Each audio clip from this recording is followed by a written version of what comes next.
একদিন হযরত মুহাম্মদ সাল্লাল্লাহু আলাইহি ওয়াসাল্লাম ফাতেমা রাদিয়াল্লাহু তাআলা আনহাকে ডেকে বললেন, হে ফাতেমা, এই মদিনায় এমন একজন কাঠুরিয়ার স্ত্রী থাকে, সে এমন একটি আমল করে যে আমলের কারণে সে তোমার আগে জান্নাতে প্রবেশ করবে। হুজুরে পাক সাল্লাল্লাহু আলাইহি ওয়াসাল্লামের কথা শুনে হযরত ফাতেমা রাদিয়াল্লাহু তাআলা আনহা বললেন, আব্বাজান, এটা কিভাবে সম্ভব? আমি জান্নাতের সকল মহিলাদের সর্দারিনী, কিভাবে কোনো মহিলা আমার পূর্বে জান্নাতে প্রবেশ করবে? জান্নাতে পূর্বে প্রবেশ করার আকাঙ্ক্ষা সকলেরই রয়েছে। আব্বাজান, দয়া করে আপনি আমাকে সেই কাঠুরিয়ার স্ত্রীর ঠিকানা বলুন, আমি যাতে দেখে আসতে পারি সে কি এমন আমল করে যে আমলের কারণে সে আমার পূর্বে জান্নাতে প্রবেশ করবে। মুহাম্মদ সাল্লাল্লাহু আলাইহি ওয়াসাল্লাম তখন তাকে বললেন, ফাতেমা, আজকে তুমি বাড়ি ফিরে যাও, কিছুদিন পরে আমি তোমাকে ডেকে নেব এবং আমি তোমাকে সেই কাঠুরিয়ার স্ত্রীর ঠিকানা বলে দেব। হুজুরে পাক সাল্লাল্লাহু আলাইহি ওয়াসাল্লামের এই কথা শোনার পরে হযরত ফাতেমা রাদিয়াল্লাহু তাআলা আনহা বাড়ি ফিরে আসলেন। এইভাবে বেশ কিছুদিন অতিবাহিত হয়ে গেল। এর মধ্যে হযরত ফাতেমা রাদিয়াল্লাহু তাআলা আনহা অসুস্থ হয়ে পড়লেন। একে তো তিনি অসুস্থ, অন্যদিকে একাধারে 3 দিন তার বাড়িতে কোনো খাবার ছিল না। খাবার না খেয়ে এবং অসুস্থতার কারণে হযরত ফাতেমা রাদিয়াল্লাহু তাআলা আনহা খুবই দুর্বল হয়ে পড়লেন। শেরে খোদা হযরত আলীর কাছে তখন কোনো অর্থ ছিল না যেটা দিয়ে হযরত আলী কোনো খাবার কিনে আনতে পারত। 3 দিন অতিবাহিত হবার পরে হযরত ফাতেমা রাদিয়াল্লাহু তাআলা আনহা হযরত আলী রাদিয়াল্লাহু তাআলা আনহুর হাতে একটি কাপড় দিয়ে বললেন, হে আমার প্রিয় স্বামী, আপনার হয়তো মনে আছে আব্বাজান মুহাম্মদ সাল্লাল্লাহু আলাইহি ওয়াসাল্লাম আমাদের বিয়ের সময় এই কাপড়টি আমাকে হাদিয়া স্বরূপ দিয়েছিলেন। এটি অত্যন্ত বরকতময় একটি কাপড়। আমার মন চাচ্ছে না যে এই কাপড়টি আমি বিক্রি করে দেই, কিন্তু তারপরেও যেহেতু আমাদের ঘরে 3 দিন যাবত কোনো খাবার নেই, তাই আপনাকে এই বরকতময় কাপড়টি আমি দিচ্ছি। আপনি এটিকে বাজারে বিক্রি করে এর মূল্য দিয়ে আপনি কিছু খাবার কিনে আনুন। হযরত আলী রাদিয়াল্লাহু তাআলা আনহু হযরত ফাতেমা রাদিয়াল্লাহু তাআলা আনহার কাছ থেকে সেই কাপড়টি নিয়ে বিক্রি করার উদ্দেশ্যে বাজারের দিকে রওনা হলো। তিনি কাপড়টি নিয়ে বাজারে পৌঁছালেন এবং সেটি বিক্রি করার জন্য অনেক ক্রেতাকে দেখালেন, কিন্তু কাপড়টি অত্যন্ত পুরনো হওয়ায় সেটি কেনার জন্য কেউ আগ্রহ হচ্ছিল না। এই কারণে হযরত আলী রাদিয়াল্লাহু তাআলা আনহু অত্যন্ত নিরাশ হয়ে পড়লেন। তখন তিনি আল্লাহ রাব্বুল আলামিনের দরবারে ফরিয়াদ করলেন, হে রাব্বুল আলামিন, এই কাপড়টি অত্যন্ত পুরাতন, তাই এটিকে কেনার জন্য কোনো ক্রেতা আগ্রহ দেখাচ্ছে না। আজ 3 দিন যাবত নবীজি সাল্লাল্লাহু আলাইহি ওয়াসাল্লামের কলিজার টুকরো হযরত ফাতেমা রাদিয়াল্লাহু তাআলা আনহা ও হাসান হোসাইন না খেয়ে আছে। রব্বুল আলামিন, আজকে যদি আমি এই কাপড়টি বাজারে বিক্রি করে এর মূল্য দিয়ে খাবার কিনে বাড়িতে যদি না যেতে পারি, তাহলে আজকেও তাদেরকে না খেয়ে থাকতে হবে।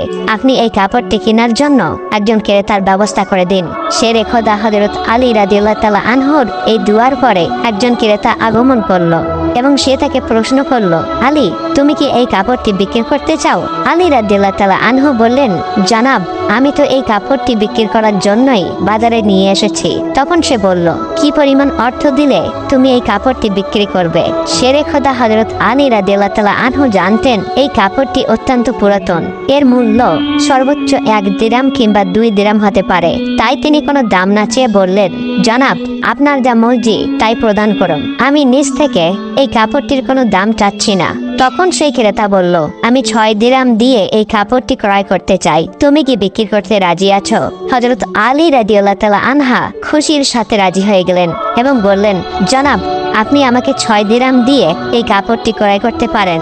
এরপর ক্রেতা হযরত আলী রাদিয়াল্লাহু তাআলাকে 6 দিরহাম দিল এবং হযরত আলী রাদিয়াল্লাহু তাআলা আনহু তাকে সেই কাপড়টি হস্তান্তর করলেন। ওদিকে আল্লাহ রাব্বুল আলামিনের একদল ফেরেশতা অন্য আরেকদল ফেরেশতাকে বলতে লাগলো, নবীজি সাল্লাল্লাহু আলাইহি ওয়াসাল্লামের সাহাবীরা অত্যন্ত দানশীল, তারা সুখে দুঃখে সর্ব অবস্থায় দান করে। ফেরেশতাদের এই কথা শুনে অপর একদল ফেরেশতা বলল, আল্লাহর নবীর সাহাবীরা দান করে, এটা ঠিক কথা, কিন্তু তারা সুখে দুঃখে সবসময় দান করে না। তাদের হাতে যদি কিছু থাকে তাহলেই তারা দান করে, এবং তাদের হাতে থাকা জিনিসটার প্রয়োজন যদি তাদের নিজেদের থাকে তখন তারা সেই জিনিসটি দান করে না। ফেরেশতাদের এই ঝগড়ার সমাধান করতে আল্লাহ রাব্বুল আলামিন তাদেরকে বললেন, হে আমার ফেরেশতা, তোমরা পরস্পরের মধ্যে ঝগড়া না করে এই বিষয়টি পরীক্ষা করার জন্য শেরে খোদা আলীর কাছে চলে যাও। সে 6 দিরহাম দিয়ে একটি কাপড় বিক্রি করেছে, আর এই 6 দিরহাম তার অত্যন্ত প্রয়োজন।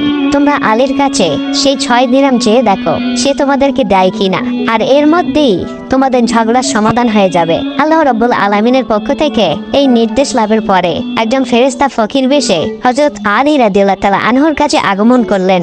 শেরে খোদা হযরত আলী রাদিয়াল্লাহু তাআলা আনহু সেই 6 দিরহাম দিয়ে খাবার কিনতে যাচ্ছিলেন। ইতিমধ্যে ফকির বেশে সেই ফেরেশতা বললেন, হে আল্লাহর বান্দা, আমি কয়েকদিন যাবৎ না খেয়ে রয়েছি। দীর্ঘদিন না খেয়ে থাকার কারণে আমার শরীরে সামান্যতম নড়াচড়া করার শক্তি নেই।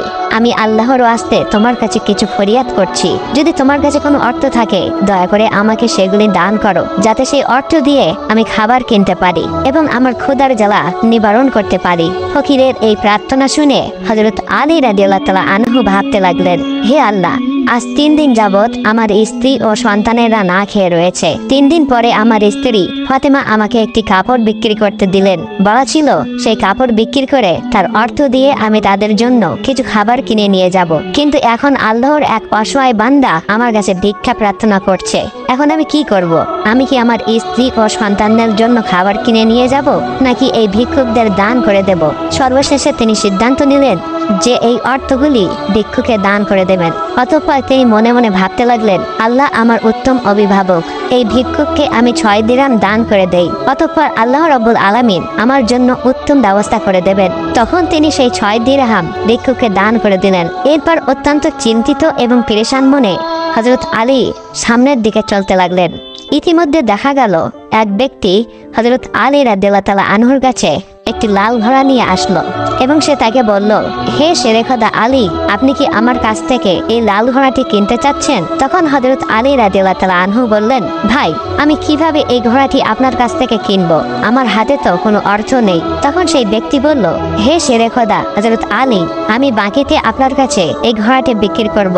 আপনি এই ঘোড়াটি নিয়ে ব্যবসা করুন, এরপর ব্যবসায় লাভ হলে আমার মূল্য আমাকে চুকিয়ে দেবেন। হযরত আলী রাদিয়াল্লাহু তাআলা আনহু তখন ভাবলেন, যেহেতু বাকিতে তিনি আমাকে এই ঘোড়াটি বিক্রি করতে চাইছে, তাহলে তার নিতে আমার সমস্যা কোথায়? অতঃপর হযরত আলী রাদিয়াল্লাহু তাআলা আনহু বললেন, আপনি কত দিরহামের বিনিময়ে এই ঘোড়াটি বিক্রি করবেন?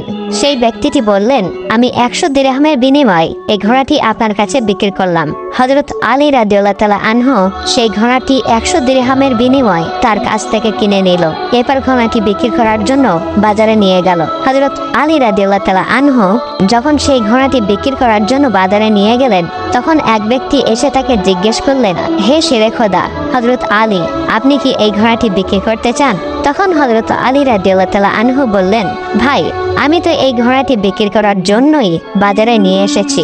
সেই ব্যক্তিটি বললেন, আপনি কত দিরহামের বিনিময়ে এই ঘোড়াটি বিক্রি করতে চান? আলী রাদিয়াল্লাহু তাআলা আনহু নিজের থেকে কোনো দাম না বলে সেই ব্যক্তিকে বললেন, আপনি কত দিরহামের বিনিময়ে এই ঘোড়াটি কিনতে পারবেন? সেই ব্যক্তিটি বলল, আমি 160 দিরহামের বিনিময়ে আপনার কাছ থেকে ঘোড়াটি কিনতে চাই। হযরত আলী রাদিয়াল্লাহু তাআলা আনহু চিন্তা করলেন, আমি তো এই ঘোড়াটি 100 দিরহামের বিনিময়ে কিনেছি, আর তিনি আমাকে মূল্য দিতে চাইছেন 160 দিরহাম, অতএব এতে আমার 60 দিরহাম লাভ হবে। তখন হযরত আলী রাদিয়াল্লাহু তাআলা আনহু বললেন, ভাই, আমি আপনার কাছে 160 দিরহামের বিনিময়ে এই ঘোড়াটি বিক্রি করে দিলাম। সেই ব্যক্তিটি 160 দিরহামের বিনিময়ে হযরত আলীর কাছ থেকে সেই ঘোড়াটি কিনে নিলেন। হযরত আলী রাদিয়াল্লাহু তাআলা আনহু যে ব্যক্তির কাছ থেকে সেই ঘোড়াটি কিনেছিলেন, তাকে 100 দিরহাম পরিশোধ করার পরেও তার কাছে রয়ে গেল 60 দিরহাম। তিনি 6 দিরহাম আল্লাহর রাস্তায় দান করেছিলেন। আল্লাহ রাব্বুল আলামিন তার বিনিময়ে তাকে 10 গুণ বৃদ্ধি করে 60 দিরহাম ফেরত দিলেন।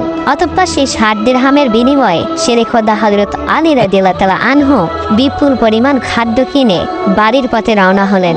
যখন তিনি বিপুল পরিমাণে খাদ্য কিনে বাড়িতে ফিরে আসলেন, তখন হযরত ফাতেমা রাদিয়াল্লাহু তাআলা আনহা তাকে বললেন, হে আলী, আমি তোমাকে যে কাপড়টি বিক্রি করতে বলেছিলাম, সেই কাপড়ের মূল্য দিয়ে তো এত পরিমাণ খাবার কেনা সম্ভব নয়। তাহলে তুমি এত খাবার কেনার অর্থ কোথায় পেলে? তুমি আগে আমাকে এই কথা বলো, তারপরে আমার বাড়িতে প্রবেশ করতে পারবে। হযরত আলী রাদিয়াল্লাহু তাআলা আনহু বললেন, ফাতেমা, আগে আমি বাড়িতে প্রবেশ করি, তারপরে না হয় আমি তোমাকে প্রকৃত ঘটনা খুলে বলবো।